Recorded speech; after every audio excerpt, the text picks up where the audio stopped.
So today we have Dr. John Onwucheka today to minister a word unto us. Amen. So a little bit about him. Dr. John Onwucheka serves as the North American Senior Director for Thought Leadership and Innovation at Redeemer City to City. He holds a doctorate of ministry in church leadership and community. Witness from Emory University's Candler School of Theology, with a focus on grief, storytelling, and cultivating virtues. John's abiding belief is that tragedy doesn't ruin anyone. Hopelessness does. A former church planter and pastor with 16 years of practical ministry experience, John brings a wealth of hard-won wisdom to everything he does. As an entrepreneur, speaker, author, and storyteller, he's committed to bringing beauty into the world by building the best teams on the planet. John lives, works, and worships in the historic West End of Atlanta with his wife, Chandra, and daughter, Ava. So let us all welcome Dr. John Onwucheka.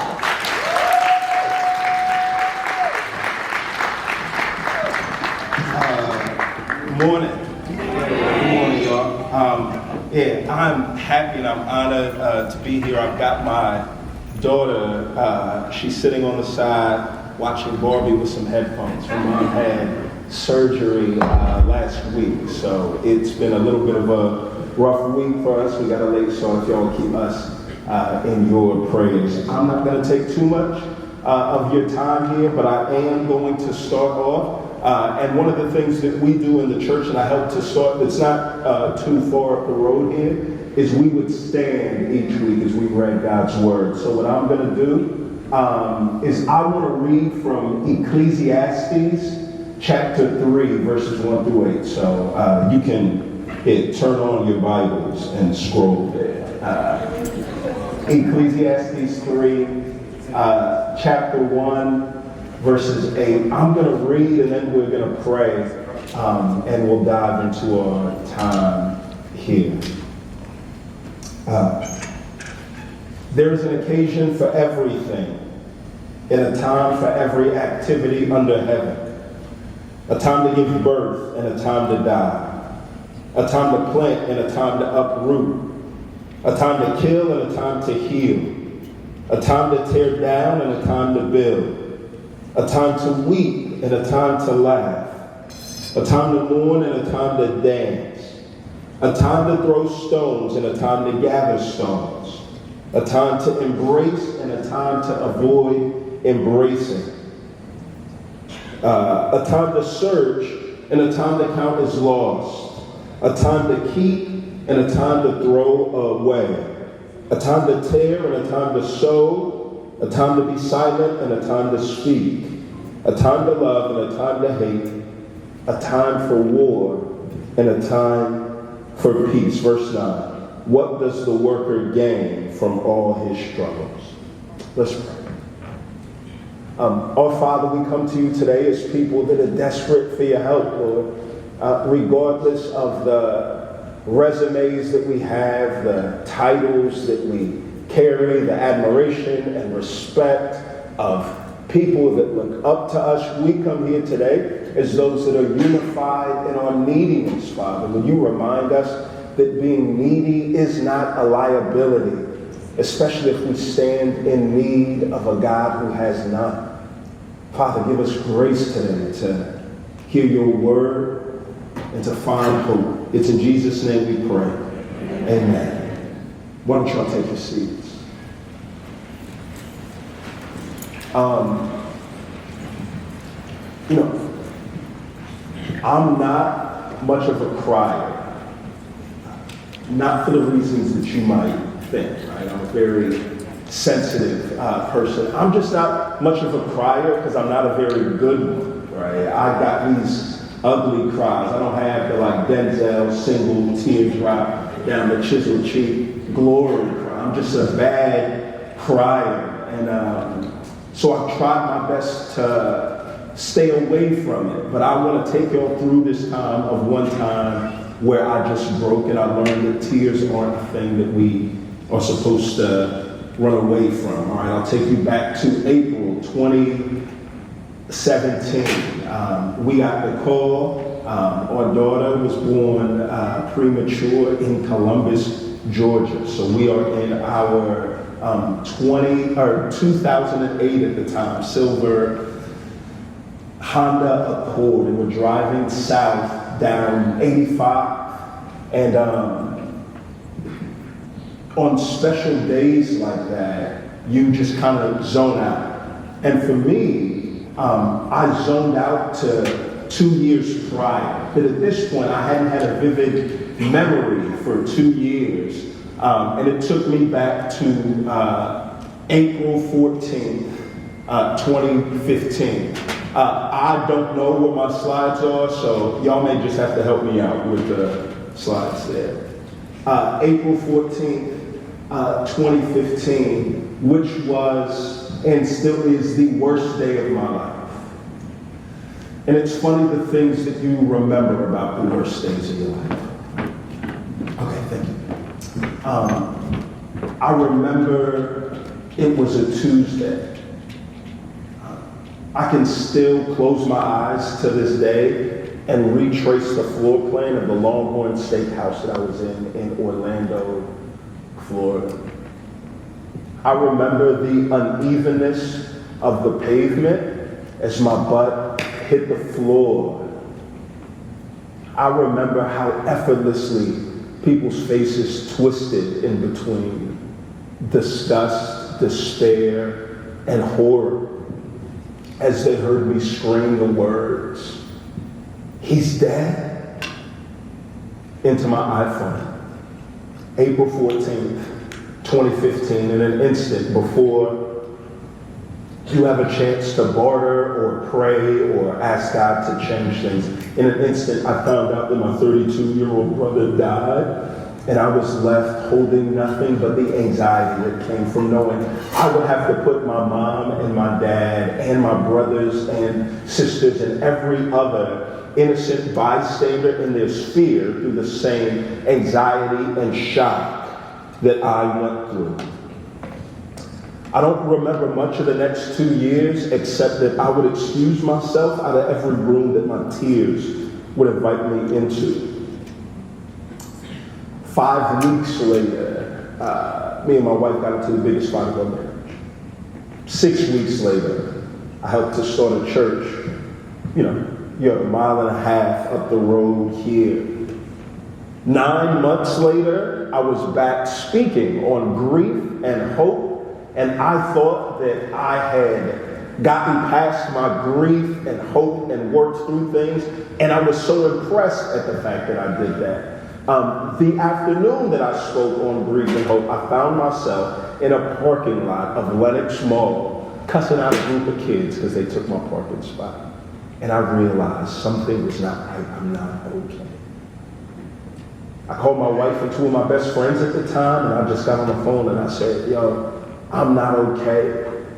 And I expected them to scold me, but instead their very kind words came and massaged all the tension out of my shoulders. And when I said, "I'm not okay," they said, "We know that you're not okay.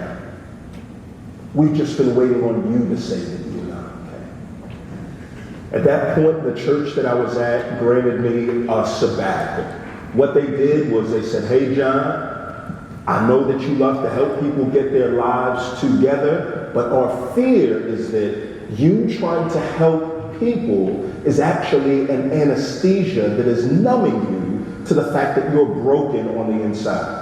Before you can help anybody else, you need to sit back and do work on the inside." So I found myself sitting in my 200 square foot shed in the back of my house, studying. And there I opened up the book of Ecclesiastes and I read what were some of the most hopeful words that I'd ever read in my life. Ecclesiastes 3, verses 1 through 3. It starts off and the book says this: Meaningless meanings or absolute futility. Everything is meaningless. And here's why those words were hopeful to me. I had felt that way because in my grief, I felt like I lost everything. And for anybody that knows anything about this book, you know that this book is written from the perspective of a man that didn't lose it all, but a man that has it all. So this is why it was hopeful for me. I was depressed in a valley. He was depressed on a mountaintop. We both got to depression from two very different pathways, and it was hopeful to me because I realized, wait a minute, if depression isn't circumstantial, maybe hope isn't either. Maybe joy isn't either. Maybe nothing about the life that I know has to change, and everything about life can change. Maybe at the end of the day, tragedy doesn't ruin anybody. Maybe hopelessness does. It gave me permission to slow down. It helped me to realize that for the past year at the time, I was spending every morning chastising myself for not being better. Asking myself, is today going to be the first day that when somebody asks me how I am, I'll say fine and it's not a lie? Is today going to be the first day that I'm going to do something other than sit in the dark? Is today going to be the first day that I don't try to find a way to sneak my brother's name into a conversation and let folks know that I still miss him? And I realized this, nothing was wrong with my questions. Everything was wrong with what the answers did to me. They made me feel a sense of despair because I hadn't reached some finish line to this thing called grief. And I want you to know 9 years later, one of the most important lessons that I've learned is that when it comes to this thing called grief, I haven't reached a finish line because there is none. Hear this. Grief doesn't necessarily have an earthly expiration date. Do you know what comes after grief? More grief. Different ways to grieve that same loss. Before I go on, I just want y'all to know this, all right? At the end of the day, I'm not trying to bring the mood down. The goal of this is to paint a picture of hope, but some of the paint colors that I'm going to use are going to be different shades of tragedy. I promise y'all we're going to get to hope. What I found out about grief is this. That when we lose somebody or something that we love, we think of grief as an event that we have to get past. But what I've learned is that grief is more than an event that we get past. It is an introduction into an ongoing conversation. And I want you to hear the first words. The first words of the conversation are this. Everything in the world that you love, one day you will lose. And the goal of that is not meant to make you sad. The goal of that is to make you sober. It's meant to make you a better, more present version of yourself. Whenever you're taking your loved ones for granted, what grief does is when your nose is buried in your phone, slithers up your back and it whispers in your ear, everything in this world that you love, you will lose. Instead of being distracted, nestle your nose into your daughter or your loved ones, because she's not going to be here forever and you won't either. The reason why I bring this up and I want to start here is because we live in a world where if you haven't lost somebody yet, you will.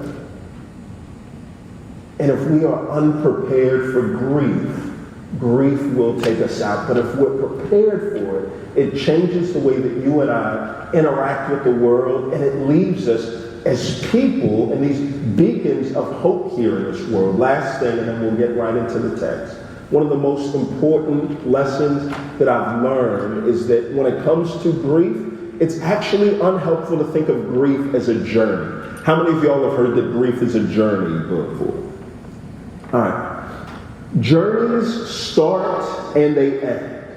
If grief starts and it does not end, then journey is not the best way to think of it. I find that it's better to think of grief as a language. The goal of a language is not to finish. The goal of a language is to become fluent. When it comes to grief, like any language, there's at least two dialects. The first one is this: tangible grief. We all know that one. We have a loved one, they die, their body's buried into the ground, tears sprint from our cheeks, chasing them into the ground, and we're surrounded by people that can connect our falling tears to the fallen body. And so you're surrounded with hugs and handshakes and casseroles, right, if that's your sort of thing.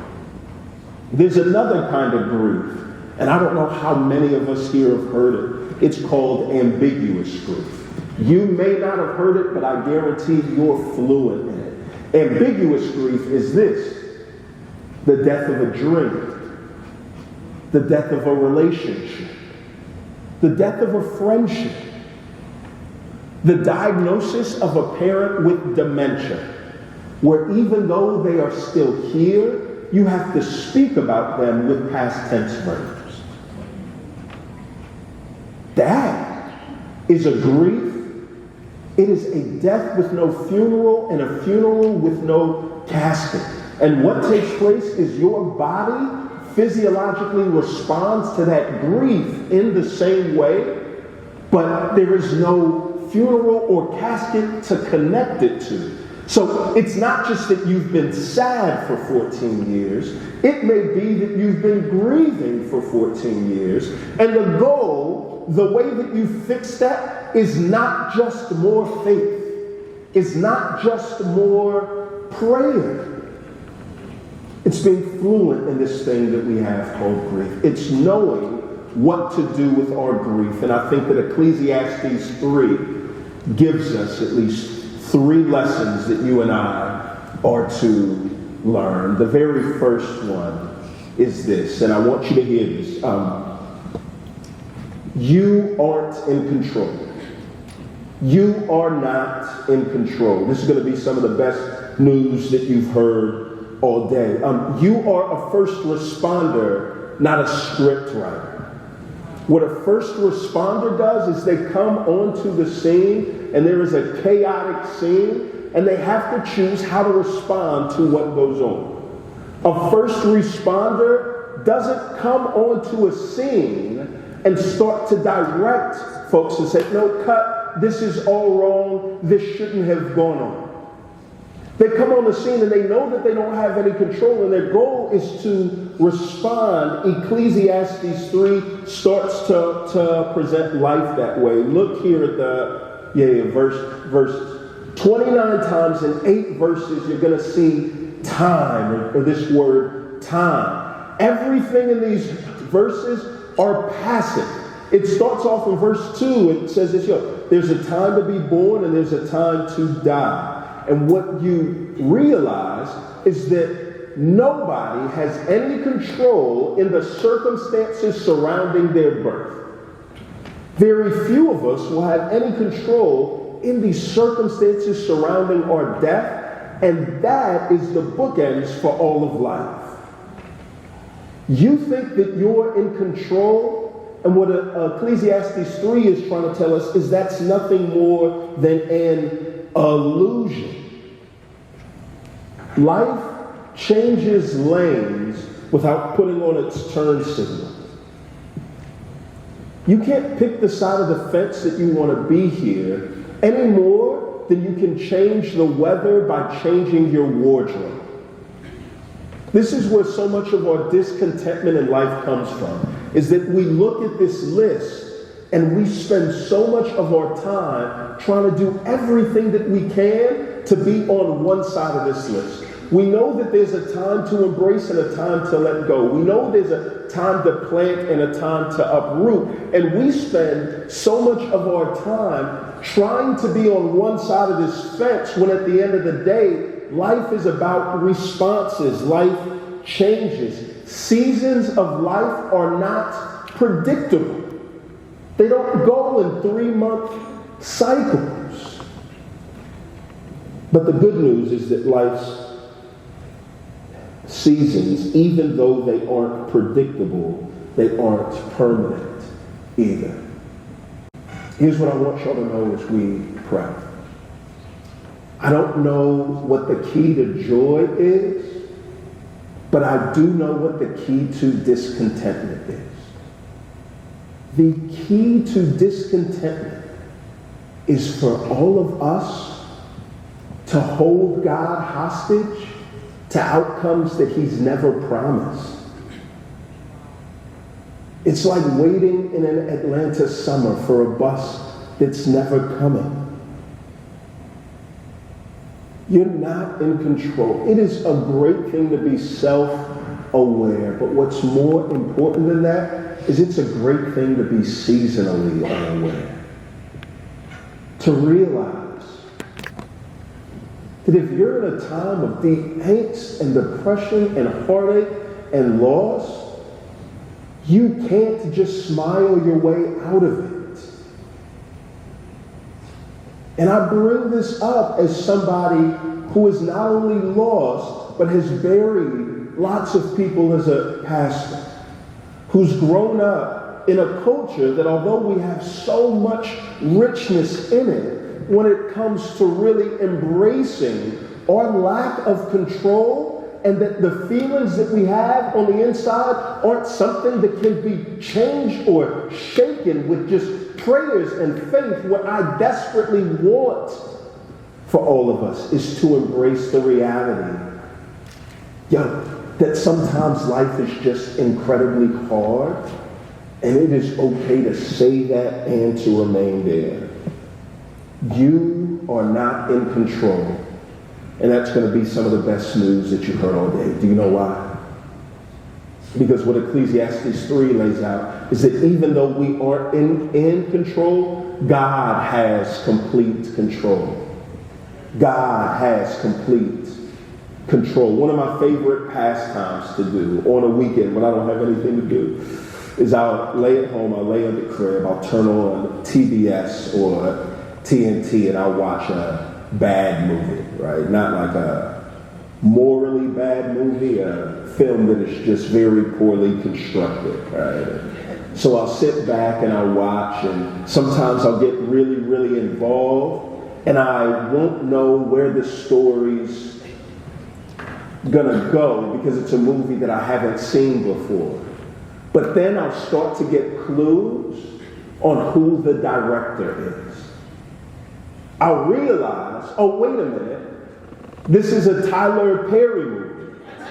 So even though I haven't seen this movie before, I've seen it before. I know the light-skinned mechanic with the good hair is going to come in and save the day. And look, as soon as I realize who the director is, all the anxiety goes because I know how the story's going to end.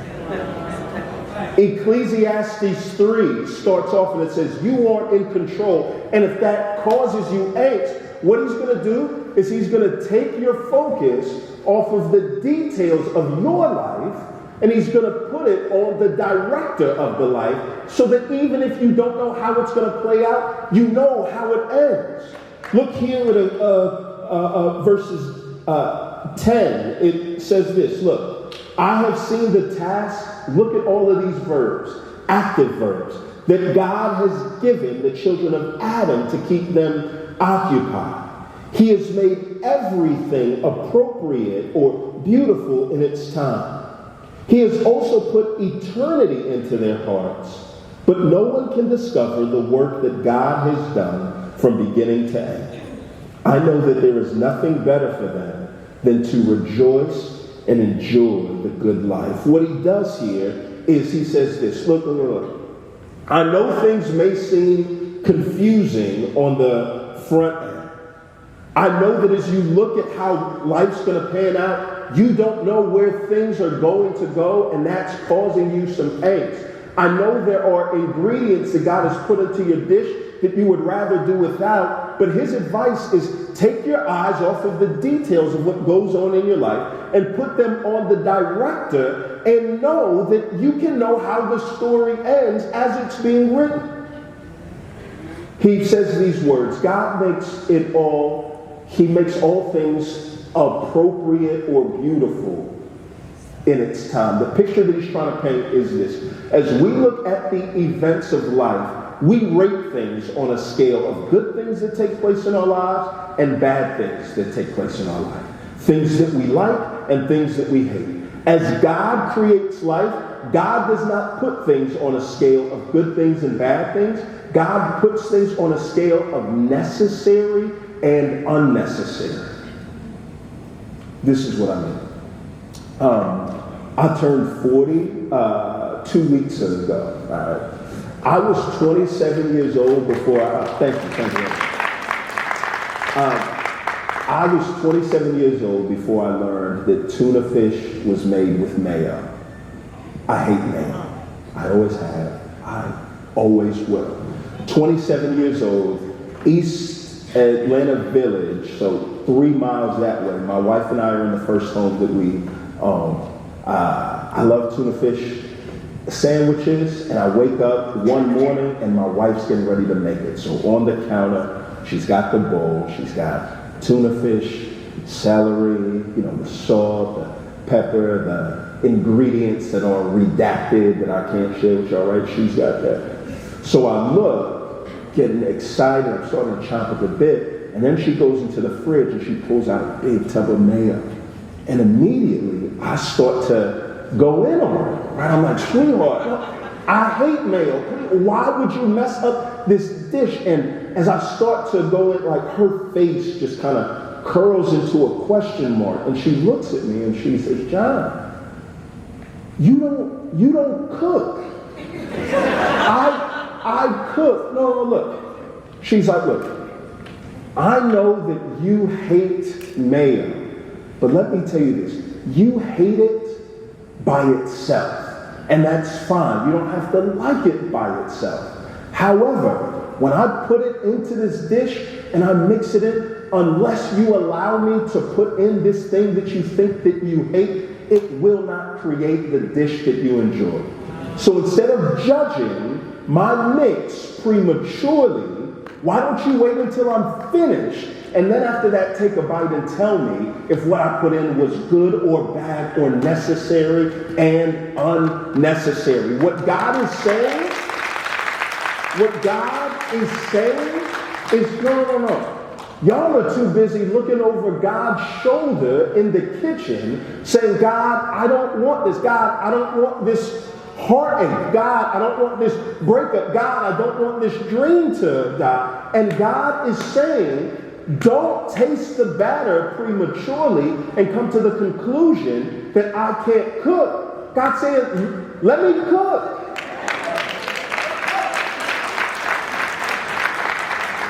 And after you let him cook, then you can be the judge and determine if everything God put in was appropriate in its time. When Ecclesiastes 3 says that God puts eternity on our heart, what he means is this, is that you and I as creatures are narratival, or we are story formed. Whenever we see things that go on, instinctively, we don't just see the events that go on, we try to make a story in our mind. So if you were to leave here right now, stop at the stoplight, and you looked over to your left, and you saw a woman in a bride's gown with mascara dripping down her cheeks, would you just say, that is an interesting sight? Or would you in your head start to say, What took place? See, I can't stand dudes. This is what they do, right? We start to create this story in our head, and what he's trying to say here is, no. God has put eternity on our hearts. God has made us that way. We want to know what's going to go on, but God has also rigged life in such a way where you cannot know the future. Look, if that causes you anxiety, it's only because you don't have faith in a God that has complete control. Knowing God means this. Knowing God means that you don't have to know the future. Knowing God means that you don't have to know the future. You and I put so much emphasis on our insights. We think that wisdom is somebody that can look at how life is panned out and say, all right, this is what's going to take place and these things match up. And I want you to know, nobody's insight is that good. Do you know what a better tool is than your insight? Your hindsight. Life makes much more sense in the rearview mirror than it does in the windshield. All right? Look, God works in very mysterious ways, and you are not Sherlock Holmes. You're not going to figure out what God has done. But your best bet is not to try to think about what God will do, but to look at the past and see what God has done, and then rest on the fact that if God can't change, then what that means is that God's past acts of faithfulness are not one-hit wonders. His past faithfulness is actually the best indicator of his future promises. If he's done it in the past, then he's going to do it in the future. And you say, how can I be confident? How can I be joyful about God's control if I don't know what God is doing? And I want to let you know this. Your knowledge of what God does has never been a prerequisite to your joy. Your ignorance of what God does has never been a thief of your joy. We do not know the good that God will do. But we do know that God will do good. We don't know the good that God will do. We don't know the specifics, but we do know that God will do good. How do we know? Because he's done it before.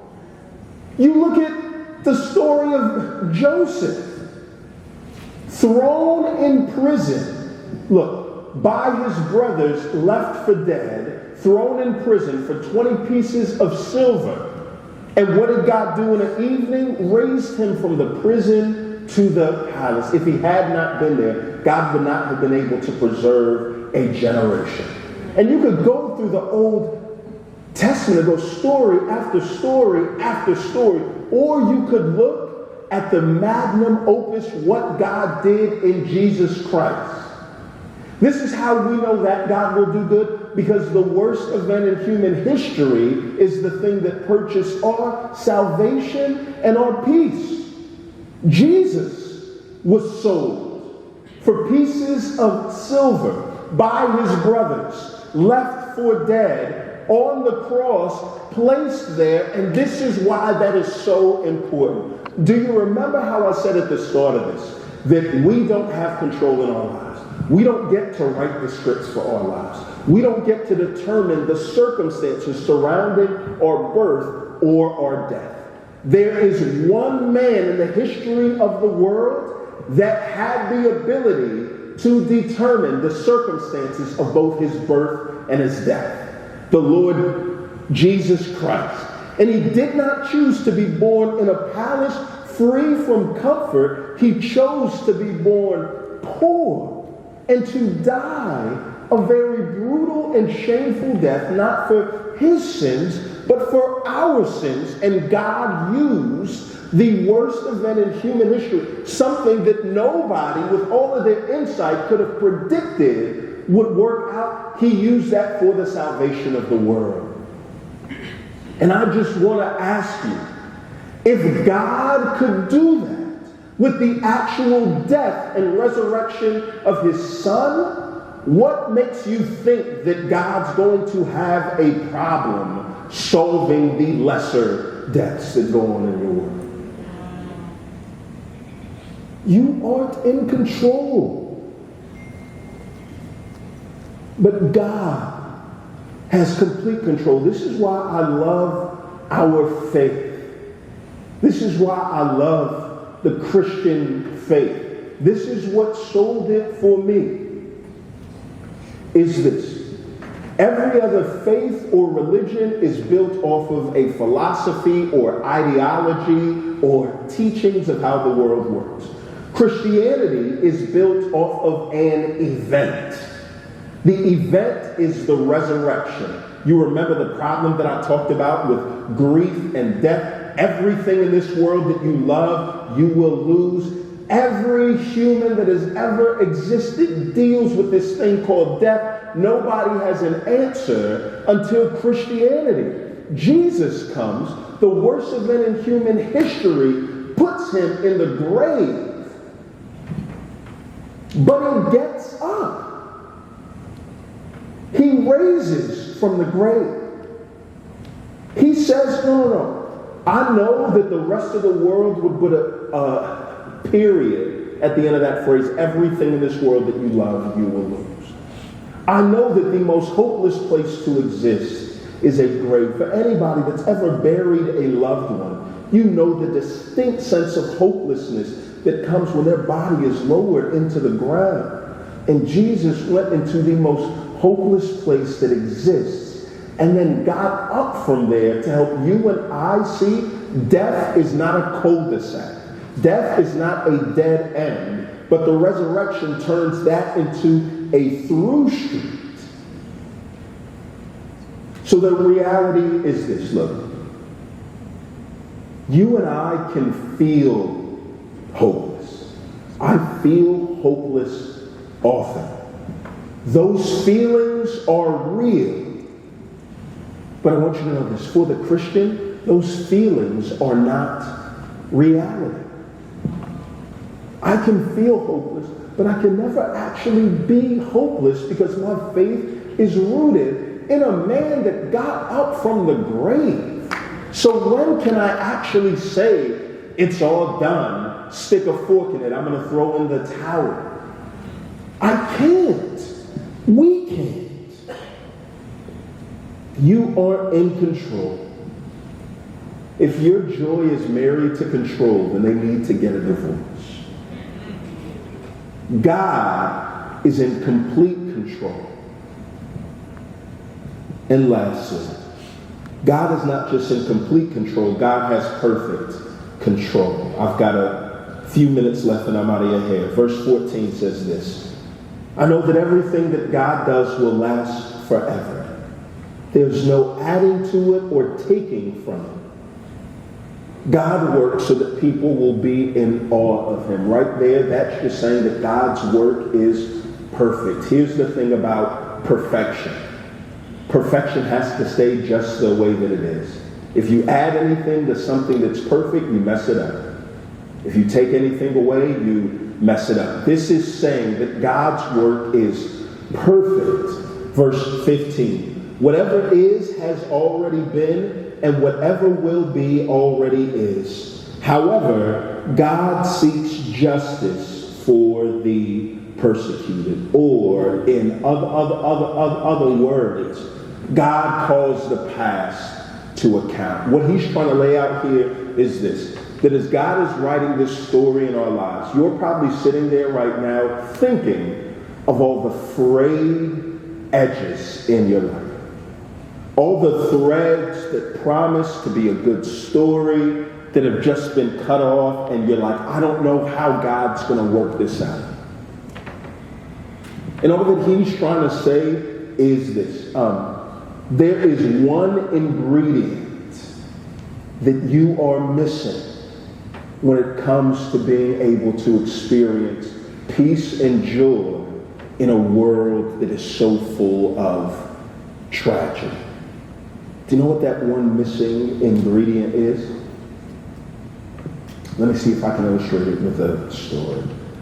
When my daughter, she was between 3 and 5 years old in the pandemic. It was at that time that she really got this love for cooking, right? One of the things that she would do is she would get up and she would try to cook the things that she liked that she saw us do. So one morning, I wake up to a crime scene in my kitchen. I do not know what that innocent piece of bread did, but all I saw was the murder weapon, a butter knife, a cold slab of butter, and a mangled up piece of bread. And my daughter looks up at me with anger and she says, "Dad, it doesn't work. I've got all the ingredients that you have, but my buttered toast doesn't work like yours." And I looked around and I said, "Sweetheart, you're missing an ingredient." And she said, "What?" "I got the butter, I got the knife, I got the bread." I'm like, "The ingredient that you're missing is patience. If you have to work that hard, you're doing something wrong. The butter is too cold now, and there's nothing that you could do. Just wait.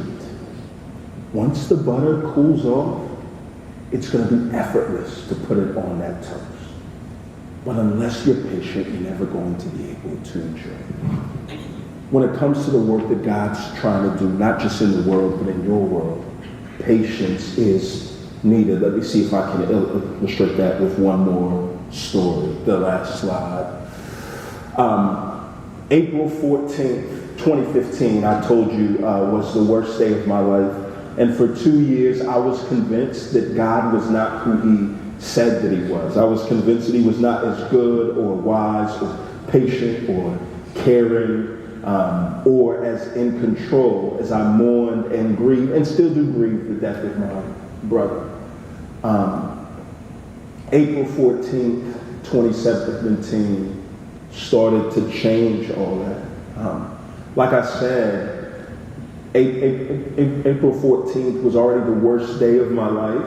And the interesting thing about worst days of your life is when you have these worst days of your life, you secretly hope that they will stay the worst day of your life because you never want any other day to have things that go on that are worse.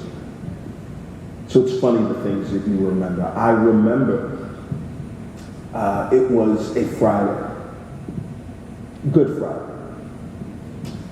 I remember we were in Columbus, Georgia, in the NICU, as my daughter, who had been born 8 days before that, at 30 pounds. My daughter was 3.5 pounds when she was born, not 30 pounds. You're like, wow. She was born at 30 weeks. She was 3.5 pounds. I remember capturing her first smile through the smudged incubator glass. I remember my wife letting me hold her for the hour that she could be out of the incubator because I had to drive back up to the creek. I remember all of the beeps and alerts. I'm tone deaf, I can't sing at all, but to this day, I remember the precise pitches and keys of all of those beeps that reminded me she was still living.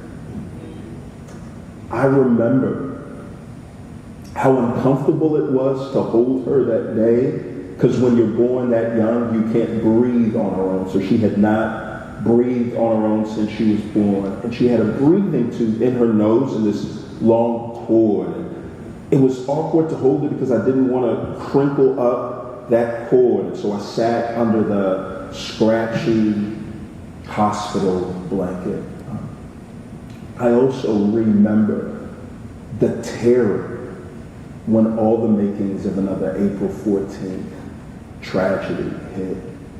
Before I knew it, the doctor snatched her out of my hands. And before I could pray or protest or offer anything up to God, all those beeps that reminded me that she was alive grew definitely silent.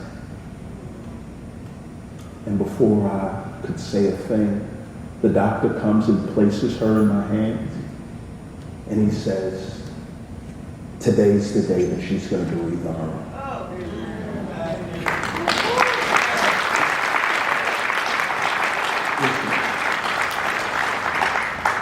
2 years to the day that my brother took his final breath, my daughter takes her first unassisted breath. And it was on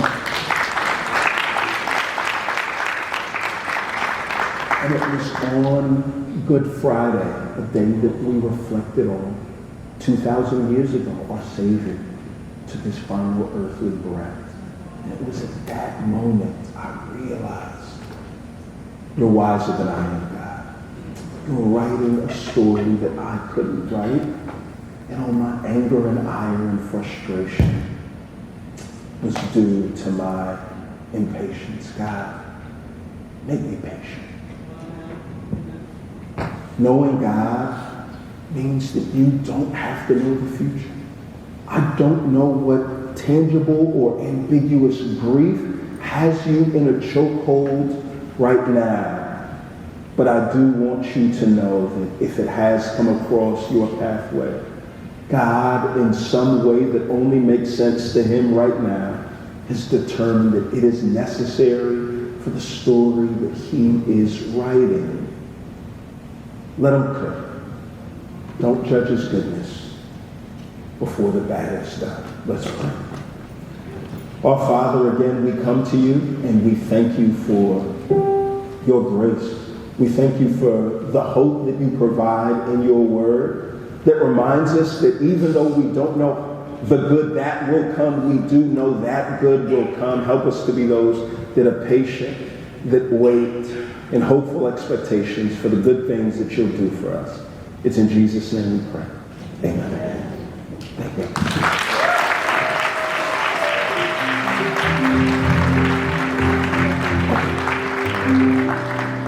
Thank you. Right. Good. Okay, so before you exit, we thank you so much for this message and thank you so much for this word. How did you guys feel about the word? Thank you for that, okay? Yes. So we're also going to invite our big sister Jama up again to give a prayer for our doctors and send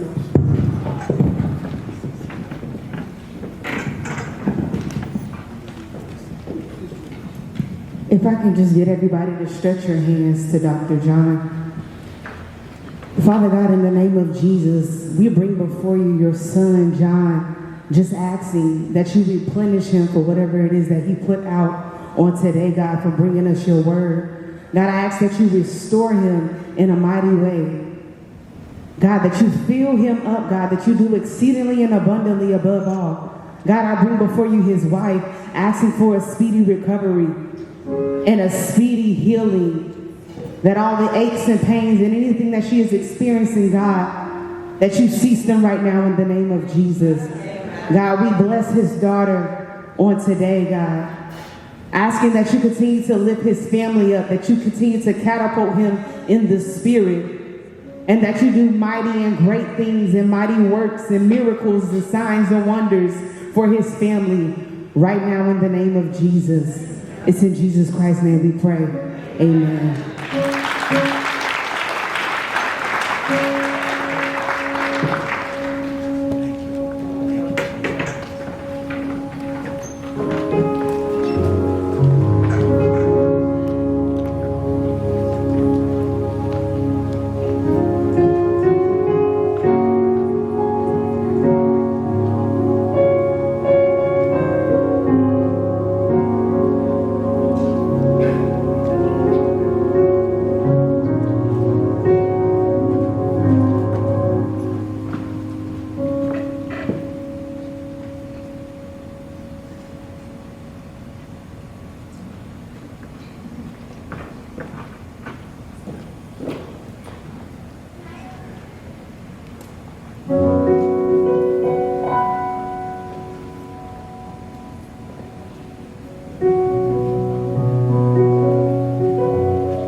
All right, everybody. So we just want everyone to stand.